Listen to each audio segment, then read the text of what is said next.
یعنی اگر ہم دین سیکھ رہے ہیں نا، دین کی باتیں سیکھ رہے ہیں، دین کا نالج حاصل کر رہے ہیں، تو دین کا نالج حاصل کرنے کا مقصد ہو کہ ہمارا رب ہم سے راضی ہو جائے، دین سیکھ کر کے دین پر عمل کریں اور دین کو اپنی زندگی میں اتاریں اور دین دوسروں کو بھی سکھائیں، یہ مقصد ہونا چاہیے۔ اگر دین سیکھ رہے ہیں دنیا کمانے کے لیے تو یہ وبال جان ہے۔ سنن ابی داؤد کی روایت ہے، اللہ کے نبی صلی اللہ علیہ وسلم نے ارشاد فرمایا، من تعلم علما مما يبتغى به وجه الله لا يتعلمه الا ليصيب به عرضا من الدنيا لم يجد عرف الجنة يوم القیامہ، یعنی ریحہ، کہ جس آدمی نے اللہ کی رضا، اللہ کی رضامندی حاصل کرنے والا علم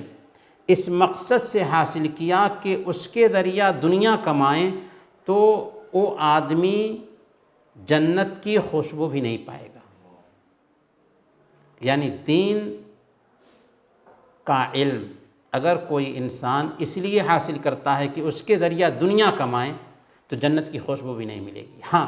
اگر ایک انسان دین کا علم سکھا رہا ہے کسی کو اور دین کا علم سکھانے کی وجہ سے اس کو کچھ سیلری مل رہی ہے، مقصد یہ نہیں ہے کہ